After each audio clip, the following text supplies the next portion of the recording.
During my career as a surgeon, Solange served as an emergency room nurse, balancing her time between work and her travels.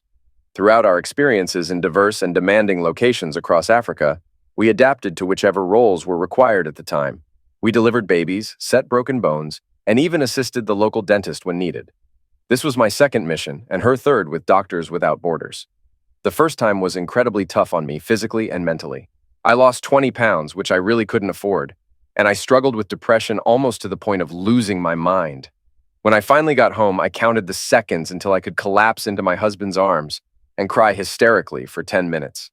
Then I gathered myself and hugged and kissed my then 7-year-old son until he almost pushed me away.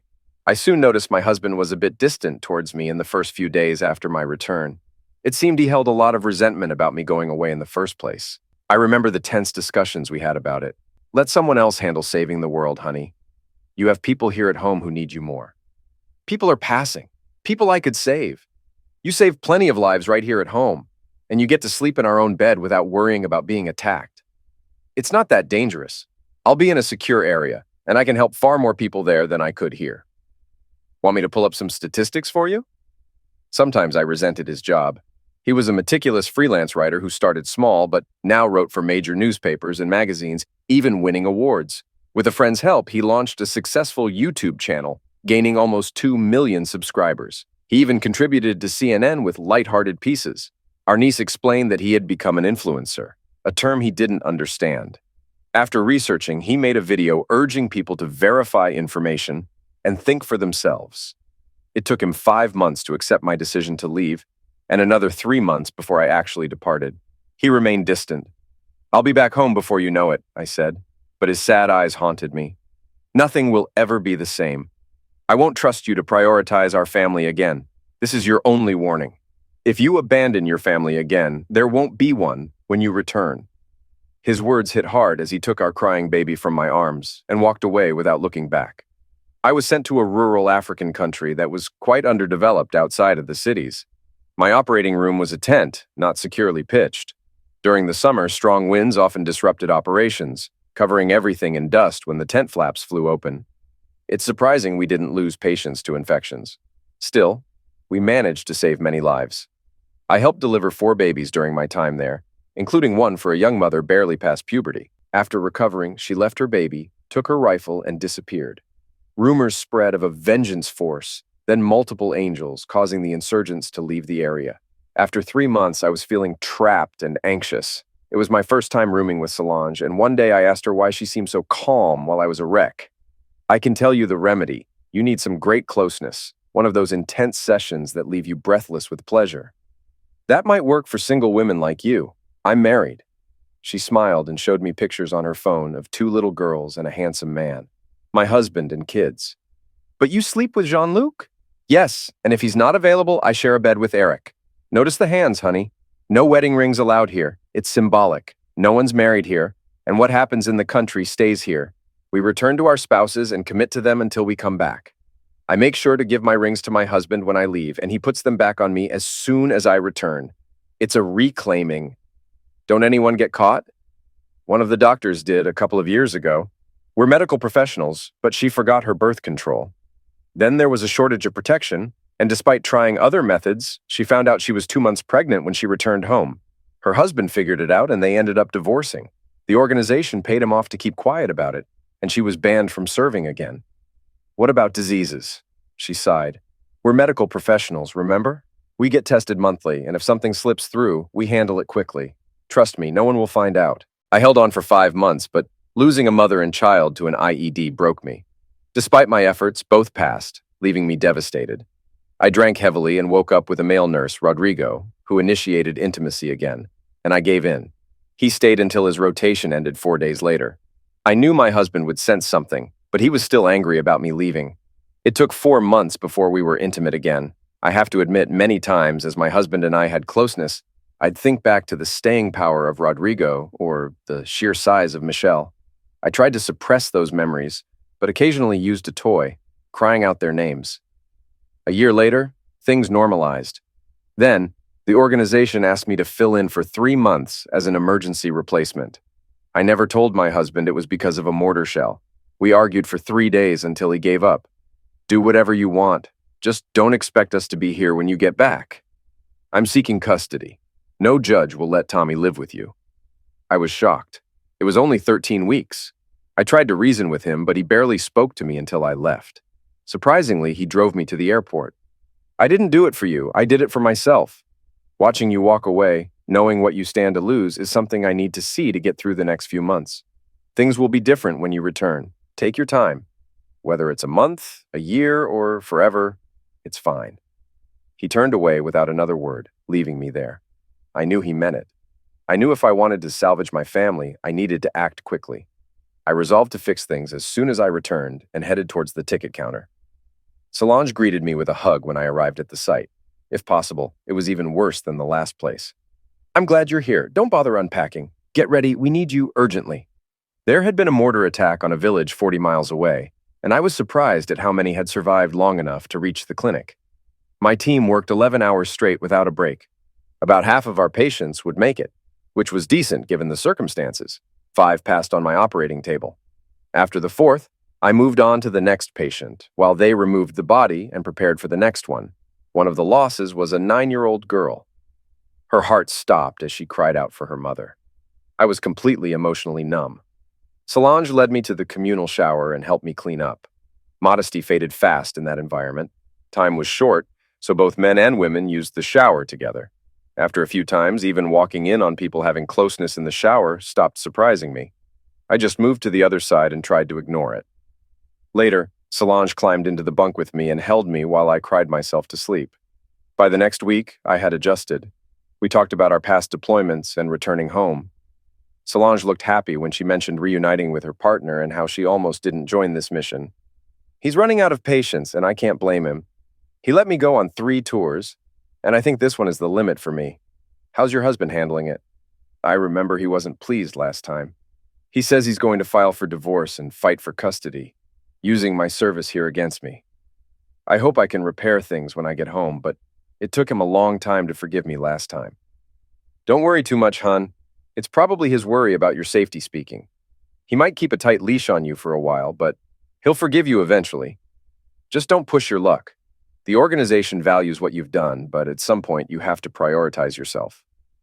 I hope you're right. I'll do everything I can to make it right when I return, and I won't sign up for another tour. It's time for someone else to save the world. Then I smirked. So, who's keeping you warm in bed these days? She giggled like a schoolgirl. Gerard. He's from Algiers and quite skilled as a doctor, among other things. Are you getting involved? No, it's just a few weeks. I can handle it. As I sat on the plane, I strategized. There was no way I could go back to that life, so I needed to convince Brian completely that I was over everything and ready to be a devoted wife from now on. Solange advised me to win him back through our son, then she chuckled. It was harder than I expected. When I returned home, he wasn't there. My mother was taking care of our child and told me he said it was too good a chance to miss, and he'd be away for another 10 days. In a way, it was a blessing because it allowed me to focus on my son. Once I could win him back, everything else would fall into place smoothly. As I planned to rebuild my family, I later found out that Brian was in the organization's corporate offices, talking to the head psychiatrist. Thank you for your interest in our charity, Mr. Oliver. We appreciate any publicity we can get. Our work is crucial in providing essential services where they're most needed, though we've sadly lost team members over the years, which is a concern for prospective volunteers. Yes, it's definitely a worthwhile cause. Your organization's challenges are understated, but the risks are clear.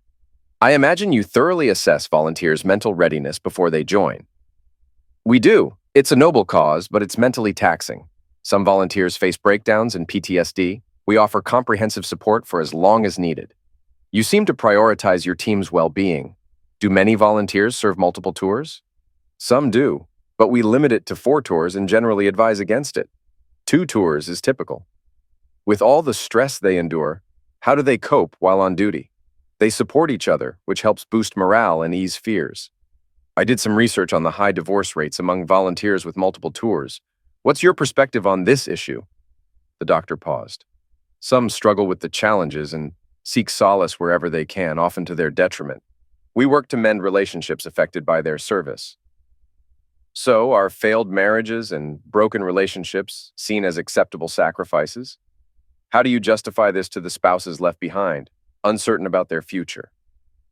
I'm concerned about the direction of this interview. Stories like these could harm the organization's reputation. Yes, my research indicates that you prefer to keep these issues quiet and out of public view. I've uncovered at least 3 instances where substantial sums were paid to avoid exposure. Do your donors know their money is being used this way? The doctor stood up. I think we're done here, Mr. Oliver. I advise you to carefully consider the implications of what you're planning to write. Careers can be ruined by spreading such allegations. The man grinned, unsettling the doctor. I discovered that in my background checks, too. It's why I value my independence. I don't yield to pressure. He walked towards the door. Just as a heads up, look up Dr. Hope Oliver. I believe she has a history with your organization. He left, closing the door behind him. The doctor sighed heavily, sensing a personal vendetta in the man's actions. Being independent meant he might be difficult to influence. He instructed his assistant to gather information on Dr. Hope Oliver, realizing the situation could escalate quickly. He then called the CEO. I received a surprising phone call from the charity, and the caller was a high-ranking official. Dr. Oliver, we urgently need you to come to our headquarters as soon as possible. It's very important. Why now? It's a bad time for me to leave home. My husband is away on assignment, and I'm taking care of our son full-time. Plus, I've resumed my duties at the hospital with surgeries lined up, and if you haven't read my file, you should know. I won't be returning to service. It was fulfilling. But my priority is now my family. My husband wasn't supportive of my work. Your husband is why we're calling. He visited yesterday and made troubling remarks. They could damage our reputation. We're trying to manage the situation, and it's in your best interest to come see us.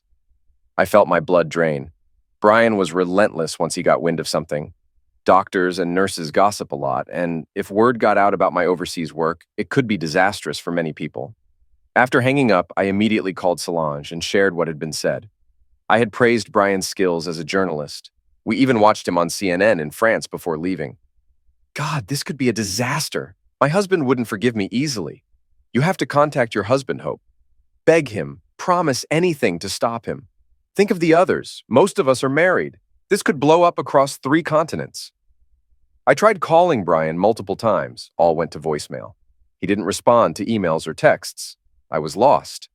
I rearranged my schedule, citing a family emergency, which it was to me, and flew to New York. I arrived at their headquarters by 9 in the morning. Dr. Parkins, who evaluated me before I could start, met me at reception and took me straight to his office. After exchanging greetings, he quickly moved on to the reason for my visit. Your husband appears to have anger issues, doctor. I need to ask you some tough questions. I guarantee that what we discuss here stays confidential. It's crucial you're honest if any of us are to handle this situation. Are you prepared? I nodded, bracing myself for what was to come.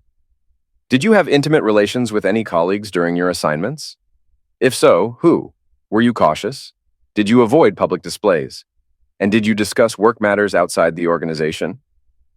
I listed my 2 long-term partners and 2 others from a brief fling. Dr. Parkins remained expressionless, leaving me curious about his thoughts once I finished. Thank you for being candid. Truthfully, while this is not uncommon, the rates are similar to those in healthcare outside of these intense settings. I've assisted many dealing with this issue, and my advice is consistent. Follow your conscience. 95% keep it secret, and confessing rarely ends well. He paused, looking deep in thought before continuing. But this situation isn't ordinary. Based on my conversation with your husband, I'm fairly certain he knows about your affairs while you were abroad, and he's furious. Angry people aren't typically rational. In previous cases like this, we managed to contain them, but that won't happen here. We can apply pressure on CNN, but we're powerless against his personal platform. He can be as explicit as he wants, and there's little we can do. This could cause significant harm. How many spouses will remain supportive once this story breaks? We need their support. If you have any influence over your husband, now's the time to use it. My response didn't satisfy him. Sir, I don't know where my husband is or what he's doing right now. He's cut off all communication with me. Who knows what he might do? The next day we found out. It was splashed across the New York newspapers and went global. 48 spouses filed a class action lawsuit against the charity, blaming it for destroying their marriages and long-term relationships over the past 6 years. They sought millions in compensation. The lawsuit was filed internationally in courts in France, England, Italy, Algeria, the US, and Canada. The charity found him determined and extremely angry, refusing to cooperate. They tried to reason with him until he revealed he had recordings of every meeting and phone call since he started investigating. He knew he was protected by state laws and more, and even if he didn't use them in court, he could on his own platform. Recent veterans' spouses were demanding answers from their partners, many of whom didn't believe what they heard. Less reputable newspapers seized on the scandal, reveling in closeness and controversy. There seemed to be no shortage of material. Social media dubbed us #doctors without morals, and the mainstream media adopted it as the official narrative. Brian was portrayed as the whistleblower, and it directly implicated me. Media outlets from around the world bombarded me with interview requests, all of which I steadfastly refused. It occurred to me that speaking out might be a way to reach Brian, but I never got the chance. He eventually returned home, ignoring me completely and spending most of his time with our son. When I asked him for a way to contact him in emergencies, he showed me a disposable phone and gave me the number. "If you ever call for anything other than our son, I'll get rid of it." The first time he came to pick up Tommy from my mom's house, I waited for him on the steps. "Brian, we need to talk. I need to explain things and help you understand. What happened overseas is completely separate from us. It didn't affect our lives and meant nothing once I returned home." He stared at me for a moment. "Let me ask you something. While you were happily involved over there, did you ever think about how it would affect our marriage? Would you forgive me if I had multiple affairs while you were away and said they meant nothing because you weren't here?" "It's not the same." "Bullcrap. This conversation is over. Bring Tommy out so I can leave. Something here makes me sick." After that, he stopped speaking to me. If I tried to talk to him, he would just stare until our son came out. Tommy was now living with his dad full-time. The courts decided he should stay there since it was familiar and comfortable for him. The judge also allowed him to live in our house until the matter was settled because he was the primary caregiver. I rented a small apartment near the hospital. It was just a basic place, quite different from the house with the large yard we had bought 5 years earlier. Brian didn't have to work as much as I did, so he became a part-time stay-at-home dad. He worked during Tommy's naps and later when he was in school. He redesigned the backyard, adding a fence, sandbox, swing set, and a big above-ground pool where they spent many summer hours. I think I used it only twice in 5 years.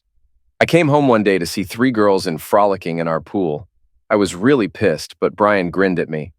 "I still have to work, you know.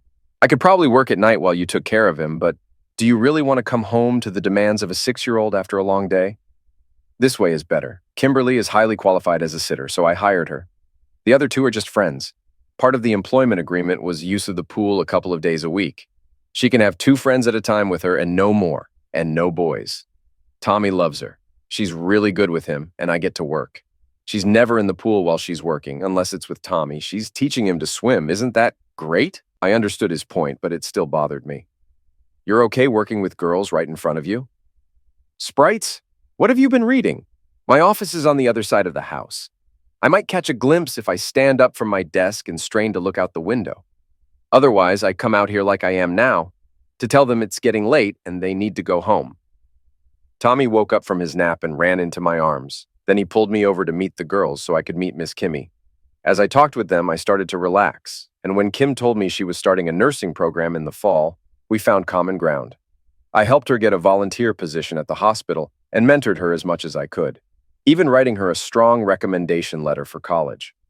Kim was doing well in her 2nd year. Her younger sister, Alexis, Miss Lexi, took over, and Tommy loved her almost as much as Kim.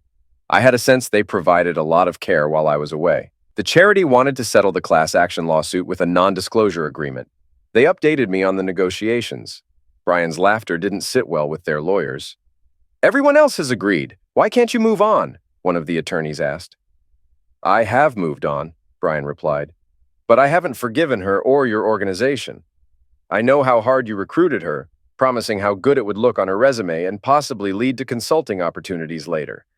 I'm still investigating, trying to understand how you operate. In other cases, the victims were paid off, sometimes with money, sometimes with business deals. I don't need the money, and there's no way I'd work with you guys. Now I'm in the middle of my 2nd piece on your organization, and I've set my own deadline, so leave me alone." They stood to leave, and just before they exited, the youngest lawyer, a woman who had graduated from law school 3 years ago, posed a question to him. Isn't your anger misplaced? After all, it was your wife who caused this. She cheated on you. I understand, and I'm sorry. Shouldn't you be making her life a living hell instead of ours? He smiled at her, which unsettled her. Then he showed her a picture of his son. This is my son. He's the reason I haven't completely retaliated against my wife. Without him, I would have unleashed my full fury on her immediately after she returned from her last trip. Maybe my anger is misdirected, but over the years, your organization must have known these things were happening. You even have protocols written on how to handle a spouse's anger. You calculated the impact on your organization and decided some collateral damage was acceptable. Apparently, that was true until I came along. I must be your organization's worst nightmare. I have my own income, so you can't threaten my job. I earn enough money, so you can't financially ruin me, and I have enough rage to ignore any veiled threats.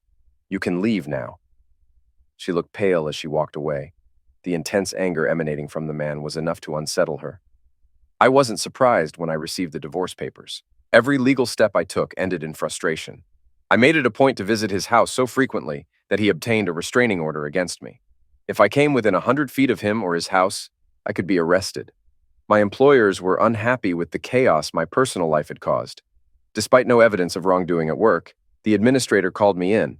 I'm speaking on behalf of the board. Your personal issues are becoming a distraction. We hold you in high regard as a skilled surgeon. This isn't official, just a request to see if you can calm things down with your husband. Please, Sarah. I promised to try my best, even though I couldn't talk to him directly. He said I could email if necessary.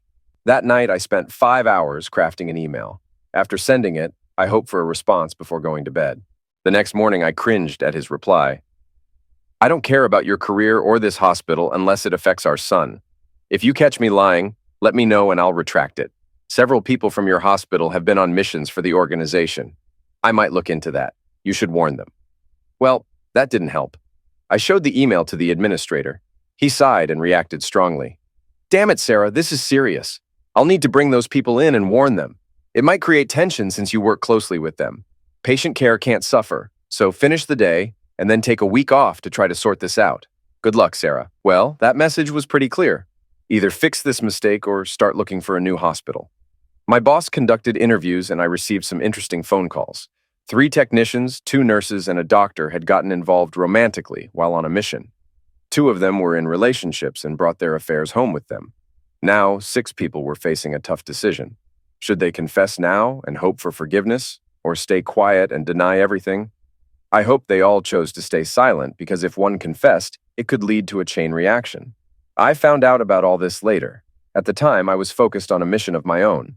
I had my lawyer request a meeting with Brian's lawyer. If they agreed, I would sign the divorce papers.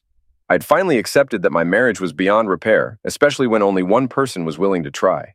I was surprised when they agreed. 3 days before our scheduled meeting, Brian published a harsh essay criticizing doctors and their God complex.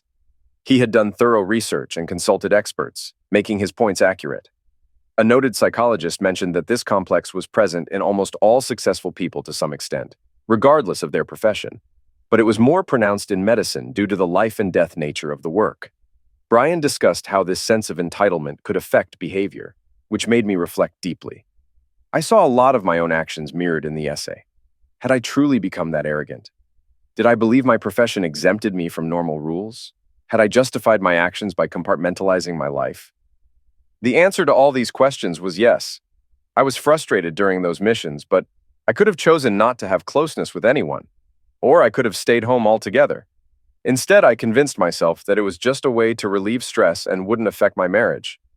I thought I deserved it to stay sane, and believed what happened away from home wouldn't matter. After reflecting on it, I realized I missed the excitement of new partners and might have cheated again if I had the chance and felt safe. It was a wake-up call. The meeting went better than expected. There were a few minor issues to sort out, but we handled them quickly.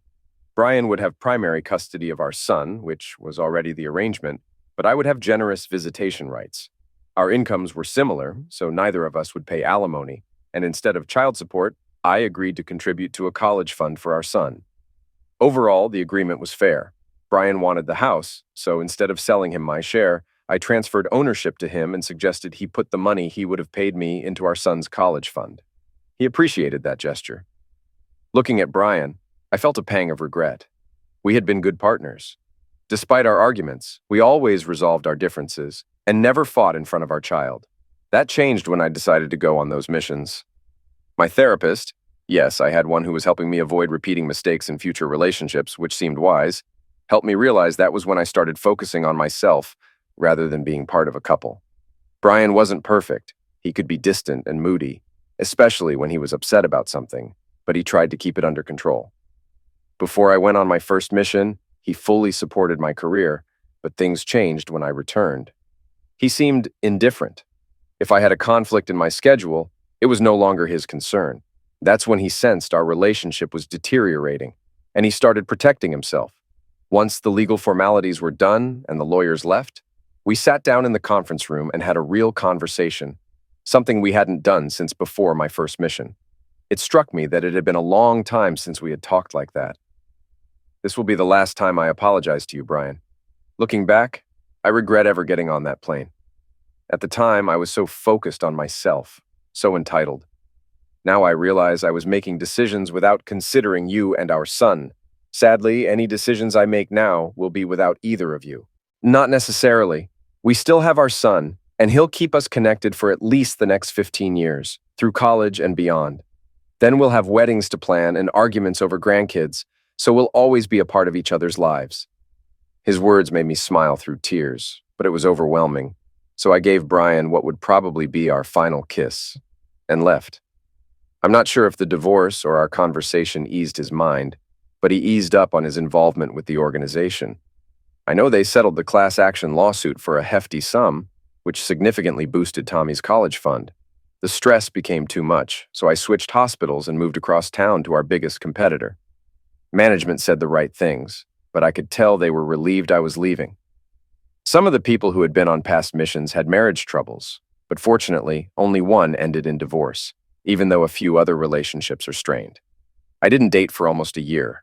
When I did start going out again, I was cautious and didn't get into a serious relationship for another year.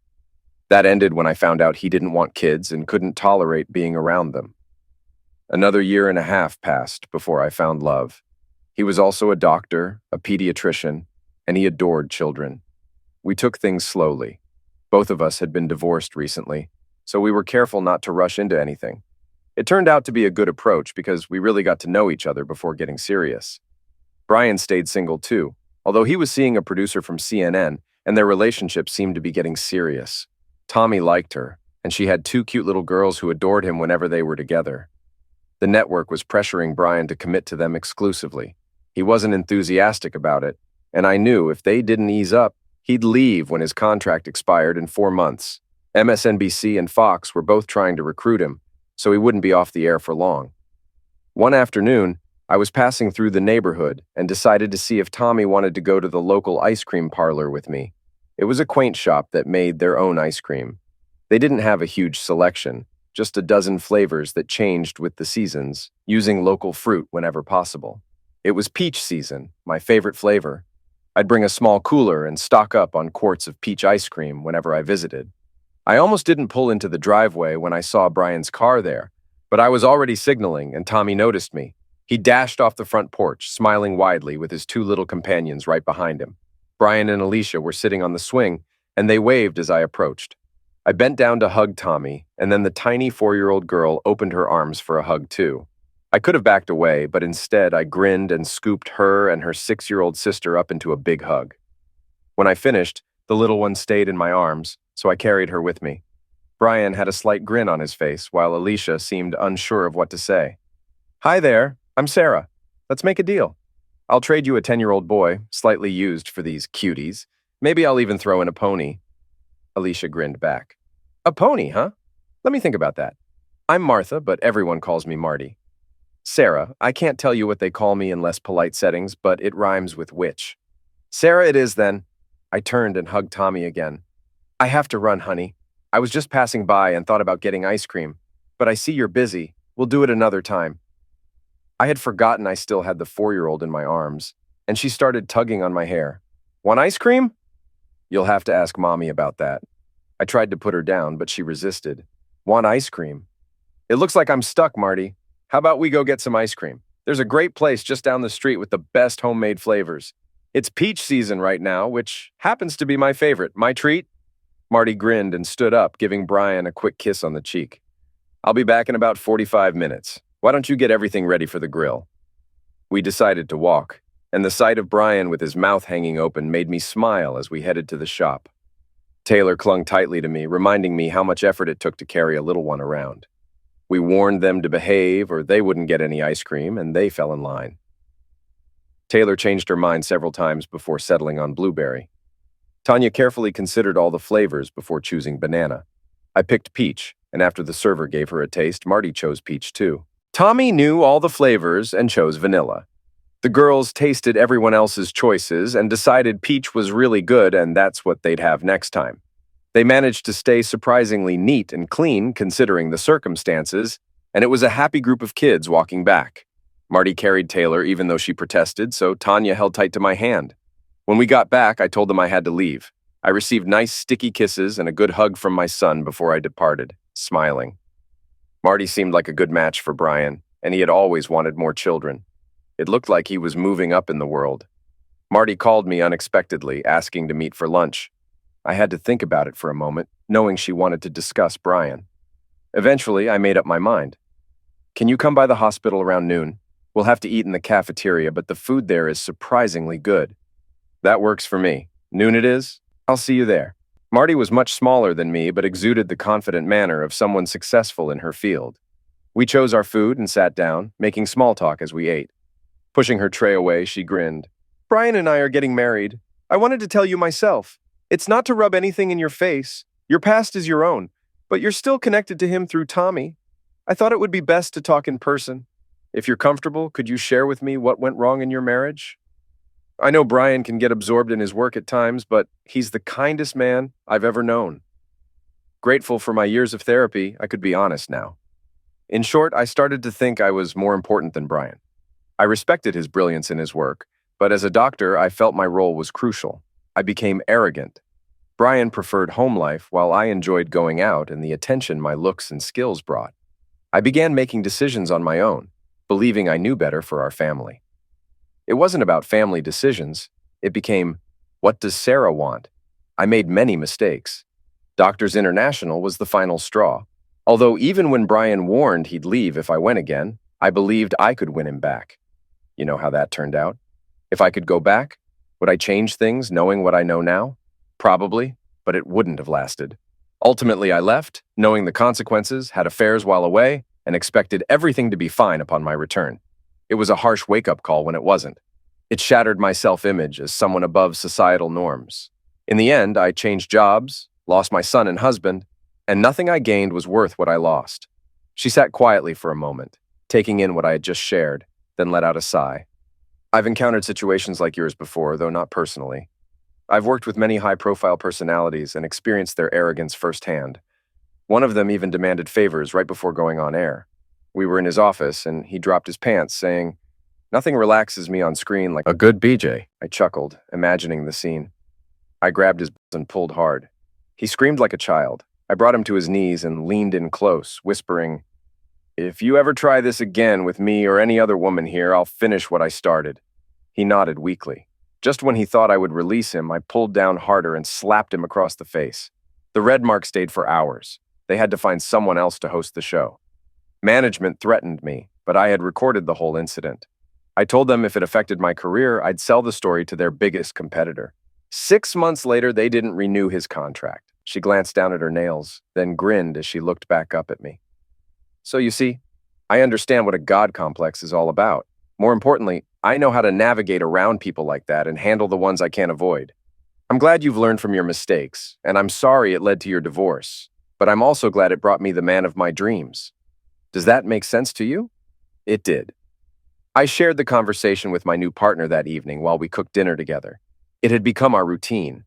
If one of us arrived home much earlier than the other, we might cook alone, but we preferred preparing meals together.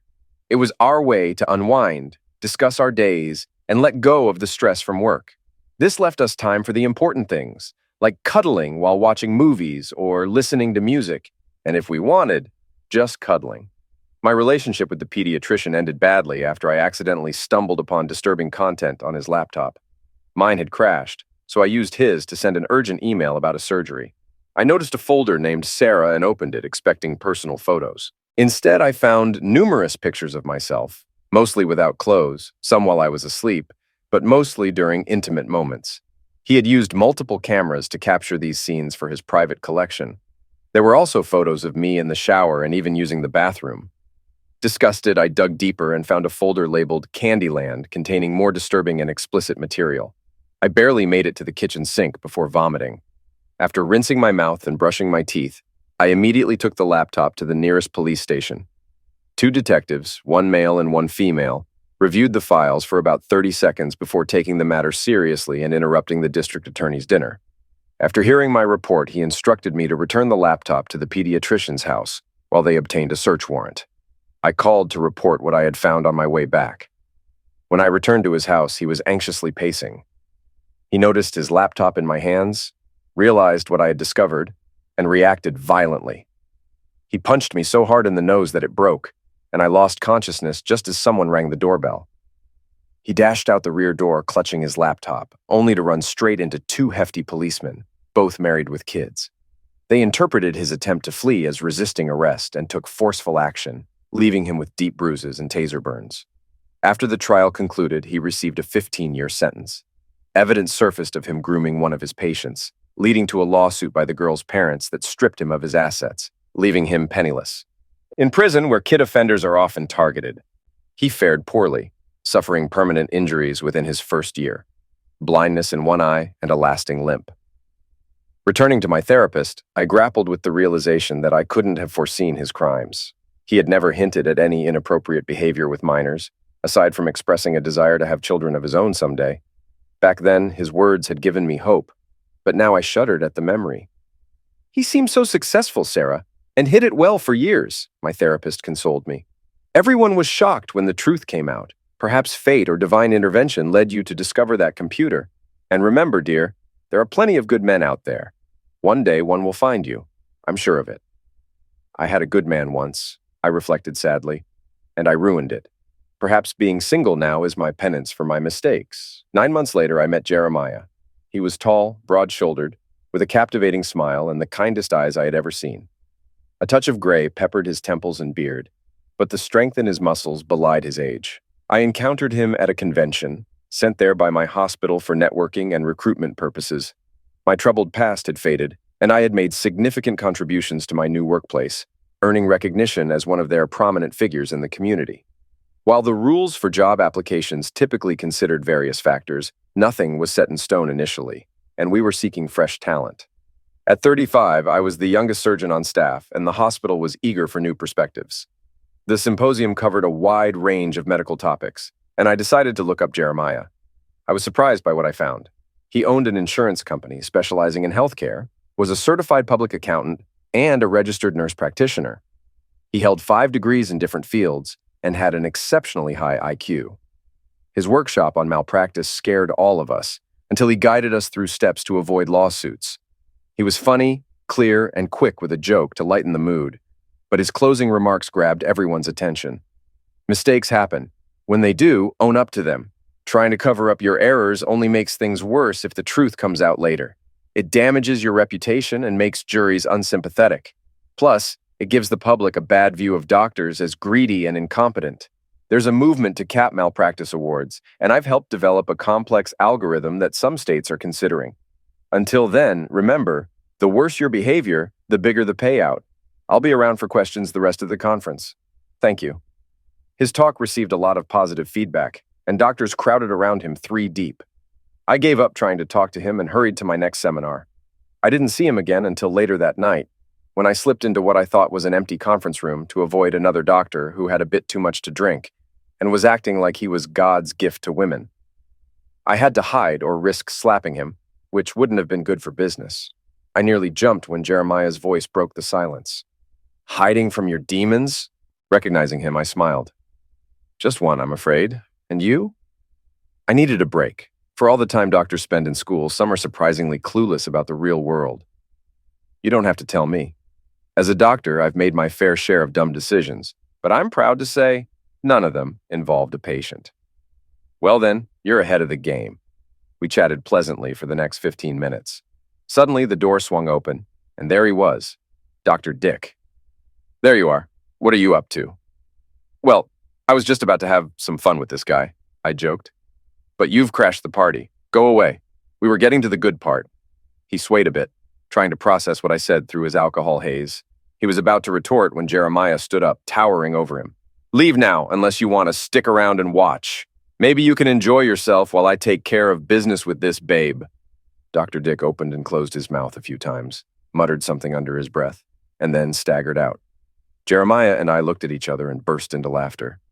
Once we settled down, we resumed our conversation, sticking to safe topics. When we said goodbye, I gave him a kiss on the cheek, and he hugged me warmly. The next morning, we bumped into each other at breakfast. He gestured for me to join him, and we agreed to have lunch after our respective seminars and workshops. Dinner was lovely. He took me to a quiet restaurant away from the conference hustle. Later, we went to a cozy club where the music wasn't too loud, and we danced a few slow songs.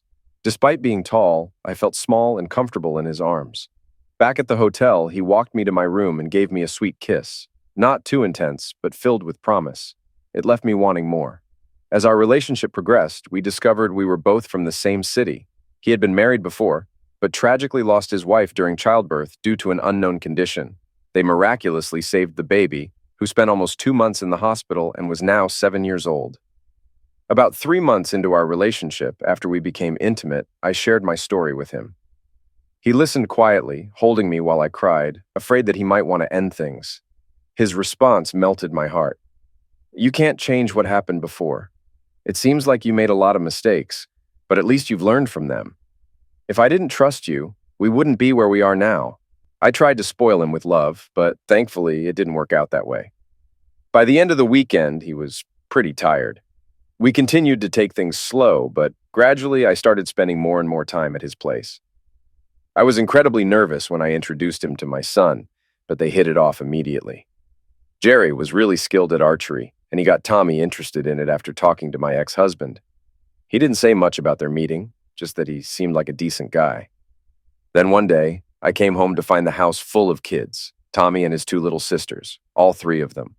Brian and Marty had a child together, an exceptionally bright little girl who seemed wise beyond her years. I raised an eyebrow, and Jerry blushed a bit before grinning.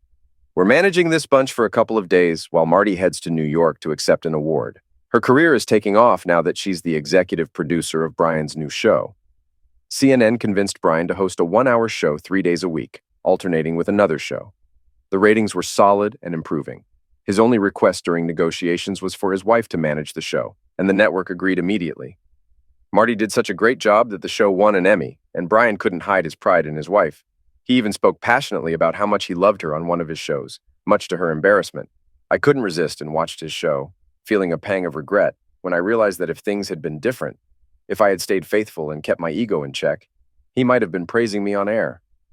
Then I looked at Jerry and wondered if he was the person I was destined to be with all along. What was supposed to be 2 days turned into 3 when they asked for an extra day. Jerry was thrilled. The older girls wanted to try out Terry's bow, but he was a teenager, and the bow was too big for them. Jerry solved that by taking them to Academy, buying them smaller bows and all the necessary gear. Taylor took to it naturally, and Tanya showed some promise. Lucy, Jerry's daughter, was a big help. Then Tina wanted a bow, and I intervened, getting her one of those toy bows with suction cups instead of arrows. She did surprisingly well for a 3-year-old, but I regretted my decision every time I had to peel an arrow off the TV screen, the patio door, or a car window. Jeremiah and the kids found it hilarious. I was utterly exhausted, yet filled with joy. At first, Lucy was hesitant, not wanting to share her dad with anyone else. But gradually, she warmed up to me, and we became close. I poured out all the love I couldn't give to my son onto her, and she thrived. Having girls her age around for days lifted her spirits, and there were lots of hugs and kisses as they departed. We were lounging on the couch when Lucy crawled on top of us. After settling in, she said something that completely surprised me. "Mom, can I have a little sister?" It was the first time she called me Mom, and tears streamed down my face as I embraced her. When I could speak, I kissed her on the head. "That depends, sweetheart. What does Daddy think about that?" Daddy was grinning, holding up a small box. "Daddy thinks it's the best idea he's heard in a long time." I cried for 30 minutes, hugging and kissing both of them the whole time. I was getting a bit older to have a baby, but sheer determination paid off, and I gave birth to an 8-pound boy 2 weeks before my 38th birthday. The waiting room was packed. I was a well-liked doctor, and the nurses doted on me. Seeing Brian, Marty, and their kids wasn't surprising, but I was taken aback to see Brian's mother there. She'd moved away for a while, and I didn't know she was back. Tears welled up as she asked to hold her newest granddaughter. Soon, Jeremiah's mom and she were deep in conversation, planning out the futures of all the kids. Lucy made sure she was the first to hold her brother after her parents. She was a bit disappointed he was a boy, but that changed as soon as she saw his face. When he was 5 and she was 13, if he got fussy, she'd scoop him up and cover him in kisses. He'd giggle and try to wipe them off as quickly as she planted them. One of the biggest pictures on her nightstand is the one of her holding her brother for the first time. I was 53 years old, the respected elder of the surgical unit. Knowing my hands would soon no longer manage the job, I began planning my retirement. Younger doctors and nurses saw me as a mother figure and often confided in me. One of the nurses, considered one of the prettier ones, sought my advice. "I heard you worked with Doctors International. I've been offered an opportunity to join. Do you have any advice?" I didn't mince words, sharing my own experiences and the sacrifices it entailed. She was newly married, so I asked if her husband supported the idea. "He doesn't know yet." "In that case, you should discuss it with him. Are you ready to be apart from him for that long? Will he be patient, waiting for you to return?" The organization does important work, but there are always drawbacks and sacrifices. Think carefully before you decide. In the end, she decided not to go, and someone else took her place. She broke up with her boyfriend before leaving, but he was engaged by the time she returned, shattering any hopes of reconciliation. We suspected she might have ended things preemptively, perhaps anticipating the possibility of having a fling while away, but we never expected him to move on so quickly. She seemed subdued for about 4 months, and when they offered her another assignment, she declined. Tommy graduated with a master's in journalism and took a job as an associate producer for Fox. Lucy was a junior in a pre-med program. Tanya is in the same program, and they are roommates. Taylor is a senior and has a full-ride scholarship for volleyball. Tina is a freshman in high school and seems to be majoring in boys. At 14, she looks 20, and men and boys alike make fools of themselves over her. She has a good head on her shoulders, and if they push hard, she shows them pictures of her and her sisters, brother, her cousins Lucy and JJ, all holding ribbons and trophies for archery and karate. Tommy was an alternate for the Olympic team last year, and JJ is already a second-degree black belt at 15. Lucy was state champion in archery for her age group 2 years ago, barely beating out her cousin Taylor. Tommy earned a master's degree in journalism and started working as an assistant producer at Fox. Lucy was a junior in a pre-med program, and her roommate Tanya was also in the same program. Taylor, a senior, had a full scholarship for volleyball. Tina, a high school freshman, seemed more interested in boys than anything else. She was grounded, though, and if anyone got too forward, she'd show them photos of herself with her siblings, cousins Lucy and JJ, all holding trophies from their achievements in archery and karate. Tommy narrowly missed making the Olympic team last year, while 15-year-old JJ already had a second-degree black belt. Lucy had won the state archery championship for her age group 2 years ago, narrowly beating her cousin Taylor. One day, I bumped into Brian at a coffee shop and we sat down together. I apologized once more for my behavior, but he brushed it off. "That's all in the past. Let's leave it there." Instead, we jokingly complained about our kids and spouses for 30 minutes, shared a quick kiss, and then went our separate ways. As I watched him walk away down the sidewalk, I thought about the saying that cheaters never prosper. In my case, though, I knew it wasn't true. Yes, I had done something terrible out of arrogance and a sense of entitlement, and I did suffer the consequences for a long time. But ultimately, I believe that the pain I went through made me a better person. I hoped that growth showed in my marriage and relationships with those I cared about. When I mentored younger people at work, I shared my story, hoping it would make a positive impact. I smiled as I touched the envelope in my pocket. It was my present to my husband for our upcoming anniversary, a 2-week stay at a very exclusive resort in Thailand. There would be sun, sand, and an option to go without clothes.